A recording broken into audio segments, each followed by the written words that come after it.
Parshat Yitro deals with many of the different mitzvahs, but specifically the Aseret HaDibros, the 10 statements, popularly misunderstood as the 10 commandments, because we all know in Judaism we have 613 Taryag mitzvahs, not just 10. That's a different religion. We have 613, and in fact, the as we'll see, we'll go into it. But the first, so we know the 10 commandments: belief in God, Anochi Hashem, not to worship idols, not to say God's name in vain, keep the Shabbos, honor your mother and father. And on the second side, not to murder, not to commit adultery, not to steal, not to give false testimony, and not to covet someone's property. So those are the Aseret HaDibros. And we all know, Chazal tell us which is the most important of the Aseret HaDibros. So Rashi tells us in his introduction before the Aseret HaDibros, that Rashi says it is, God said, the Aseret HaDibros b'dibur echad, in one utterance, something human beings cannot do. And the reason being is to show that all the commandments are equal. We can't say one's more important than the other. That's to show that they're all said at the same time, to show they're all equal. So we know not only is the Aseret HaDibros, but the whole Torah we know that every Kutzil Shel Yud, every letter on top of the Sefer Torah is important. To be a Sefer Torah which is kosher. So which leads us to the following question. There's a minhag in some communities, and many communities, that people stand for the Aseret HaDibros. People stand for the 10 commandments. And they point out that there is a minhag in general, some stand all the time. The Ramah brings down at Kabbalah Torah, the Rabbi Rutenberg, some of them are minhag to stand up for everything. So if you stand up for everything, it's not an issue. If you sit for everything, maybe it's not an issue. But those people have the minhag to sit all year round, and when they get to the Aseret HaDibros, they stand. Is that an appropriate minhag? Is that an appropriate custom? So, as we'll see, among the Sfardim, the different Sephardi shuls that do not stand. So we'll discuss that shortly. So why is it that we stand for the Aseret HaDibros? Because it looks like you're giving more importance to the 10 commandments than you are the rest of the Torah. It's no different than Bereshis, Yitro, Midbar. Every perek, every pasuk is equal value. So if you stand for one part, it gives you an impression that one part is more important than the other. So how do we explain our minhag of standing? So there are a couple of approaches. One approach is from Rav Saadia Gaon, or in the name of Rav Saadia Gaon, that Rav Saadia Gaon points out, he has a whole sefer that shows 6 plus 1 plus 3 equal 10.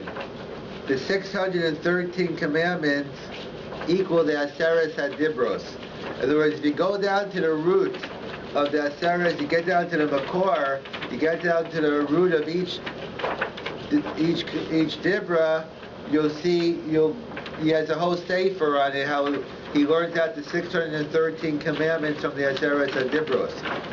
In fact, where do we see not to embarrass someone publicly? Where do we see the Mavayish someone Barabim? Where do we see that in the Aseret HaDibros? So we know there's Lod Sirtzach, not to murder. And the rabbis tell us embarrassing someone publicly is equivalent to murder. Where do we find Passover in the Aseret HaDibros? Zachar Shom HaShabbos L'Kadsho. The concept of sanctifying time. Just like Shabbos is sanctifying time, so too on Yom Tov. So there's a whole sefer showing how the Aseret HaDibros is just representative of the 613 mitzvahs. So based on Rav Saadia Gaon, we could give an approach that If you're standing for the Aseret HaDibros like anything else, then you're right. That's not appropriate because you're showing this part is more important than the rest. But if you're standing for the Aseret HaDibros because it's representative, it represents the 613 mitzvahs, so in that case then you're showing it's unique, and therefore it would be okay to stand for it. So that's one approach, is based on Rav Sajagon, that the Aseret HaDibros represent the 613 mitzvahs. That's why I'm standing. But not because, if I'm standing because it's 10 of 613, then you have no right to stand, because all mitzvahs are equal, but you're standing, and that's why maybe at the Az Yashir, Shiur, we read it differently, the different parts. When we stand, we go out of our way to show it's different, as we'll see in a minute. So that's a nice explanation of Rav Sajagon, but doesn't help us with the Rambam. The Rambam writes that it's heresy, it's apikarsis. He has strong words for those who stand up for the Aseret HaDibros. And you're giving more credence to the Aseret HaDibros than the rest of the Torah. So how could you stand up? You have to be sitting like you are the rest of the time. And yet, so obviously the Rambam knew what Rav Sajagon said, and nevertheless he felt you still should sit. So what's the basis? How do we reconcile our minig? If you follow the Rambam and different Sephardi shuls, and you're right, there's no problem. But how do we explain our minig according to the Rambam? So Rav Selevan explained. He explained as follows. He says, we know the different types of reading. There's something called Tam Elyon and Tam Tachton. Different ways of, when you read the Kriyat Torah, the tune is different. So the major differences between the two, but the major difference that we'll discuss is, the difference is, Tam Tachton, you read by psukim, like you read the rest of the Torah. Tam Elyon is, you read it by commandments. In other words, what Mainaf Gamina, but in one verse, you have three different commandments. Lo, Zirtzach, how do you read it? Do you stop after each one? Or do you read it straight? If you read it Tam Elyon, you stop after each commandment. If you read it Tam Tachton, you read it like a regular pasuk as much as in there. So there's Tam Elyon and there's Tam Tachton. So we know we read the Aseret HaDibros 3 times. We read it in Parshat Yitro, we read it in Parshat V'eschanan, and we read it on the holiday of Shavuos. So the Rav quotes in the Magen Avraham, there was a minhag that when they read it Parshat Yitro and V'eschanan, they used to read it Tam Tachton, and when they read it on Shavuos, they read it Tam Elyon. So what's the basis of that minhag? That some had a minhag, when they read Yisro V'eschanan, they read it Tam Tachton. But when they did it on Shavuos, they read it Tam Elyon. What's the basis for the Magen Avraham? So the Rav explained this idea, that when you're reading Parshas Yisro, Parshas V'eschanan, you're reading it B'Torah's Parsha Shavua. It's no different than reading B'Shalach, it's no different than B'Shpatim. So you read it the same way. The same way you read it, that's how you read it. However, why are we reading Yitro? Why are we reading the Aseret HaDibros on Shavuos? That's for another reason. Zecher L'matan Torah, it's a reenactment of Ma'amad Har Sinai. We're remembering that the Torah was given to us on Har Sinai.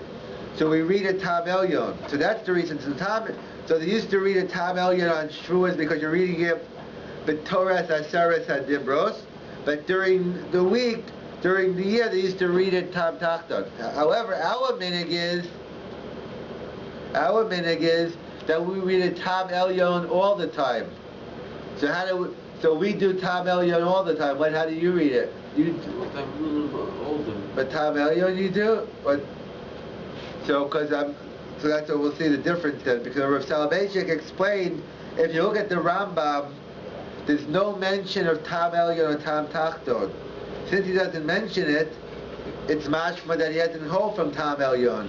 You always read Tam Tachton. Well, during Kriyat Torah, it's like in a shul, it's Tam Elyon, but if you're reading for yourself, like Shnai Mikra Targum, this would be Tam Tachton. Yeah, for sure, but I'm even talking about it in shul. Yeah, in shul. Yeah, even no. So therefore, so someone to say the Rav explained in the Rambam like this, that when you're reading it if you're reading it Tam Tachton, you're showing it regular Parshat Shavua, and therefore it's no different than any other time. But if you read it Tam Elyon, if you're reading it with the special Tam, that shows you're not reading it as part of Parshat Shavua, but you're reading in addition to a reenactment of Maimer Har Sinai. That's why the Rav says our minig is we always read Tam Elyon, whether it's Yitro, V'Eschanan, and Shuas, and hence our minig to stand all the time. Perhaps the Rambam always held to read it Tam Tachton. If you read it Tam Tachton, then there's no reason to stand. Also on Shavuot, what the Rambam is. Yeah, right. That's what. So Shavuot could be different, but he doesn't say. He doesn't mention anywhere about reading a Tam Elyon. So the assumption is about.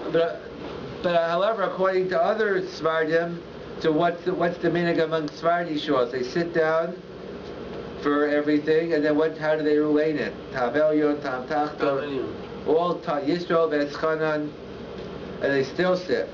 Okay, right. So therefore, so the Rav would explain the Rambam according to some minhagim, but according to the other Svardim, they do it Tam Elyon, and they still sit. Yeah. So there's different minhagim. So whatever your minig is.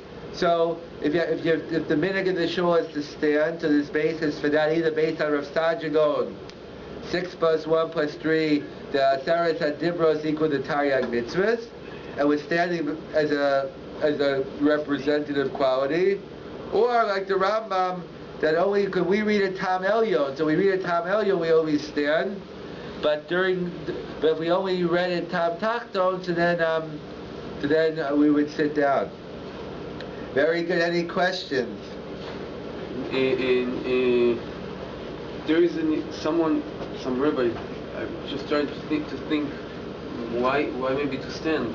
In Masechet Megillah, I just learned. Yeah, right. Yeah. Masechet Megillah it says because the Torah given by Hashem be'amidah. Right. Ve'ata po amod imadi. Right. That's what they. Right. So it's a reenactment of Maimer Har Sinai. That's why. That's why the Maharam Rurenberg writes.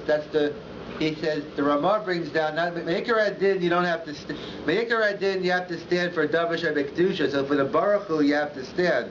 But for Kriyas HaTorah, Meikar Adin, you don't have to stand. But the Ramah quotes a minute from the Maharam Rurenberg that it's nice to stand all the time out covered HaTorah.